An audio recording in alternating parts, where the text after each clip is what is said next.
हमारे जन्म से लेकर मृत्यु तक हर इंसान एक दौड़ में शामिल है।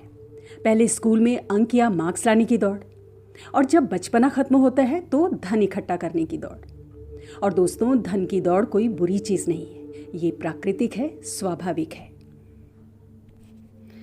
घने जंगलों में वृक्षों के बीच में भी सूरज की किरणों को पाने की दौड़ होती है। जानवरों को अपने शिकार के लिए दौड़ होती है। वैसे ही आज के समय में धन इंसानों के जीवन का एक अभिन्न हिस्सा है। भूखे पेट भक्ति की राह पर तो चला नहीं जा सकता, भूखे पेट भजन नहीं होत गोपाला।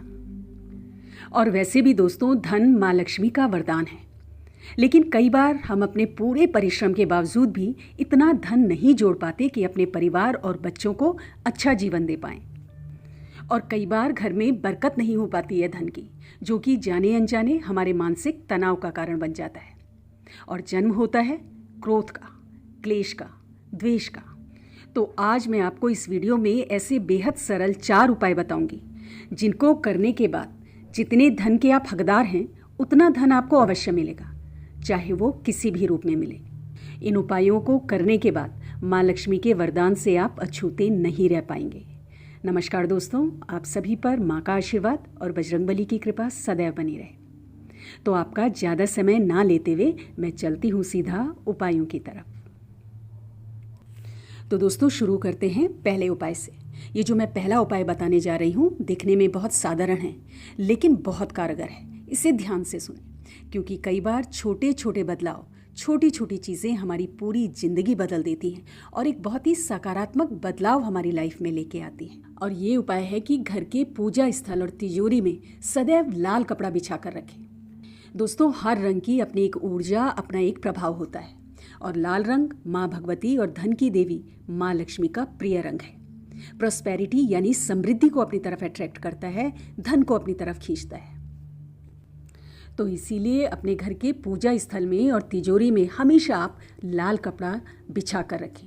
और संध्या काल में घर की जो लक्ष्मी है या फिर घर की कोई भी स्त्री नियम पूर्वक जब संध्या पूजन कर लेती है, यानी जब शाम को आप अपना पूजन कर लेते हैं, तो उसके बाद अपने धन स्थान को या तिजोरी को भी अगरबत्ती और धूप आपको जरूर दिखानी है। और ये कार्य आपको नियम पूर्वक करना है। ये नहीं कि आज किया फिर 2 दिन बाद किया, ऐसा नहीं, ये आपको रोज करना है।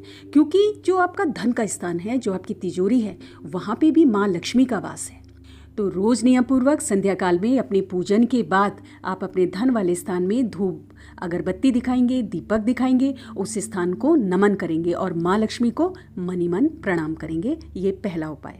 तो आइए चलते हैं अब दूसरे उपाय की तरफ। दोस्तों, दिन रात आप जी तोड़ मेहनत कर रहे हैं धन कमाने के लिए, लेकिन जितनी आप मेहनत कर रहे हैं उस हिसाब से आपको फायदा नहीं हो रहा है, पैसा नहीं टिक रहा है। तो इसके पीछे का कारण आपकी तिजोरी का गलत स्थान पर होना भी हो सकता है। आप अपनी तिजोरी को हमेशा दक्षिण या दक्षिण पश्चिम दिशा की दीवार से सटा कर रखें, ताकि जब तिजोरी का मुख खुले तो उसका मुख उत्तर दिशा की तरफ। उत्तर दिशा भगवान कुबेर की दिशा मानी जाती है, जो धन के देवता है। इसके अलावा अपनी अलमारी को आप पश्चिम दीवार से भी सटा कर रख सकते हैं। ऐसे में तिजोरी का जो मुख है वो पूर्व दिशा की तरफ खुलेगा, और पूर्व दिशा देवताओं की दिशा मानी जाती है। वास्तु विज्ञान में पूर्व दिशा को उन्नति और ऊर्जा की दिशा कहा गया है। इस दिशा के स्वामी इंद्र हैं, जो देवराज हैं। तो पूर्व दिशा की तरफ तिजोरी का मुख यदि आप करते हैं तो देवराज इंद्र की कृपा आप पर बनी रहेगी। घर में धन का आगमन सहज और सुलभ होगा, और जो पसीना आप बहा रहे हैं धन कमाने में, वो व्यर्थ नहीं जाएगा। एक चीज़ का आपको ध्यान रखना है दोस्तों, कि आपका जो तिजोरी का मुख है, यानी जो धन स्थान है, उसका मुख दक्षिण दिशा की तरफ कभी नहीं खुलना चाहिए। बड़े से बड़े खजाने भी खाली हो जाते हैं, धन पानी की तरह खर्च होता है और आर्थिक तंगी बनी रहती है। कितनी भी आप मेहनत कर लें, उसका कोई फ़ायदा नहीं होगा। तो हमेशा जब आप अपनी अलमारी रख रहे हैं, तिजोरी या धन का स्थान आप बना रहे हैं, फिक्स कर रहे हैं एक जगह, तो उसकी दिशा का जरूर ध्यान रखें। अब चलते हैं तीसरे उपाय की तरफ। अब मैं आपको धन वृद्धि का एक बहुत ही अचूक उपाय बता रही हूँ। कोई भी धन संबंधी परेशानी है तो आपको इस उपाय को जरूर करना है, और इसके रिजल्ट देखकर आप खुद ही चमत्कृत हो जाएंगे और आपको यकीन हो जाएगा कि दैवीय कृपा अगर मिल जाए तो सब कुछ संभव है। इस उपाय के लिए आपको चाहिए भोजपत्र, थोड़ा देसी घी मिला हुआ, लाल सिंदूर और अनार की कलम। अब आपको इसमें करना क्या है कि भोजपत्र में देसी घी मिले हुए सिंदूर से आपको श्रीम लिखना है 3 बार, श्रीम श्रीम श्रीम, और एक स्वच्छ लाल कपड़े में लपेटकर अपने धन स्थान पर इस भोजपत्र को आपको रख देना है। ये उपाय आपको किसी भी महीने के शुक्ल पक्ष के शुक्रवार से शुरू करना है और लगातार 4 शुक्रवार को आपको यही उपाय करना है। यही उपाय रिपीट करना है, यानी कि आपको फिर से एक भोजपत्र लेना है और देसी घी मिले हुए सिंदूर में अनार की कलम से आपको 3 बार श्रीम लिखना है और उस भोजपत्र को लाल कपड़े में लपेटकर अपनी तिजोरी, अपने धन वाले स्थान पर रख देना है। और हर बार आपको भोजपत्र रखने के लिए अलग अलग लाल कपड़ा लेने की ज़रूरत नहीं है। जिस लाल कपड़े में आपने पहले शुक्रवार को भोजपत्र को रखा हुआ है उसी में आप ये दूसरा भी रखें और चारों शुक्रवार जब ये उपाय करेंगे तो चारों भोजपत्र उसी लाल कपड़े में आपको रख देने हैं। अब 6 महीने बाद आपको क्या करना है कि लाल कपड़े को उन सभी भोजपत्रों के संग आपको बहते हुए जल में प्रवाहित कर देना है। अगर आपके घर के आसपास बहता हुआ जल, नदी वगैरह नहीं है तो कोई बात नहीं, किसी बड़े वृक्ष की जड़ में इन चीज़ों को आप दबा दें और ऊपर से मिट्टी डाल दें ताकि ये इधर उधर ना हो। बहुत अचूक उपाय है दोस्तों, और 1 महीने के अंदर अंदर आपको इसके पॉजिटिव रिजल्ट महसूस होने लगेंगे। और इस प्रयोग को करने के बाद अगर आपको लगता है कि ये प्रयोग आपको फिर करना चाहिए तो आप 6 महीने बाद इस प्रयोग को दोबारा कर सकते हैं। तो आइए दोस्तों, अब चलते हैं चौथे उपाय की तरफ। आपको हर शुक्रवार को माँ काली के मंदिर में जाकर एक सरसों के तेल का दिया जलाना है और एक पानी वाला नारियल माँ को अर्पित करना है और माँ से अपने घर की सुख समृद्धि के लिए प्रार्थना करनी है। अगर आप हर शुक्रवार नहीं जा सकते हैं तो कम से कम महीने में 2 शुक्रवार अवश्य आपको माँ के मंदिर में जाना है और शुक्रवार के दिन माँ काली को चावल की खीर का भोग आपको जरूर लगाना है। अपने घर के मंदिर में ही आप इस खीर का भोग माँ को अर्पित कर सकते हैं। ये जो आप खीर का भोग माँ को अर्पित करेंगे, ये संध्या के पूजन में आपको अर्पित करना है माँ को। माँ की कृपा बहुत जल्द आप अपने जीवन में महसूस करेंगे। ये उपाय आपके जीवन में धन के स्रोतों को बढ़ाता है और आप जरूर करके देखिए और इस प्रयोग का जो प्रभाव है, जो पॉजिटिव रिजल्ट है, आपको खुद ही महसूस होंगे। तो दोस्तों, ये 4 उपाय हैं, अकाट्य प्रभाव वाले उपाय हैं। इनको आप जरूर करिए और अपने जीवन में जो धन संबंधी परेशानी है उन्हें स्वयं ही दूर कीजिए। दोस्तों, थोड़ा हम चर्चा कर रहे हैं अब हमारे कुछ सब्सक्राइबर्स के सवालों के बारे में। आप ये सेक्शन पूरा देखिए और ध्यान से देखिए, हो सकता है आपको भी आपके सवाल का जवाब मिल जाए। ये सवाल माँ काली की शनिवार की व्रत कथा से रिलेटेड है। इनमें जो पहला सवाल है वो संगीता शर्मा जी का है।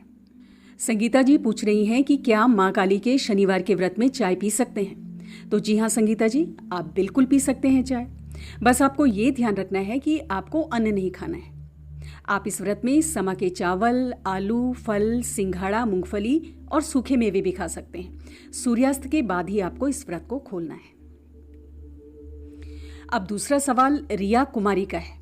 ये पूछ रही हैं कि माँ काली के शनिवार के व्रत में नमकीन चावल या नमकीन आलू खा सकते हैं या नहीं। तो मैं आपको बता दूं कि जो भी आप ग्रहण करें सिर्फ मीठा लें, नमकीन नहीं ग्रहण करना है इन व्रत में, माँ काली के शनिवार के व्रत में। समा के चावलों की आप खीर बना सकते हैं, आलू का आप हलवा बना सकते हैं, बहुत टेस्टी होता है, तो ये आप खा सकते हैं, पर नमक आपको नहीं लेना है। अब अगला सवाल कनिका आरती जी का है।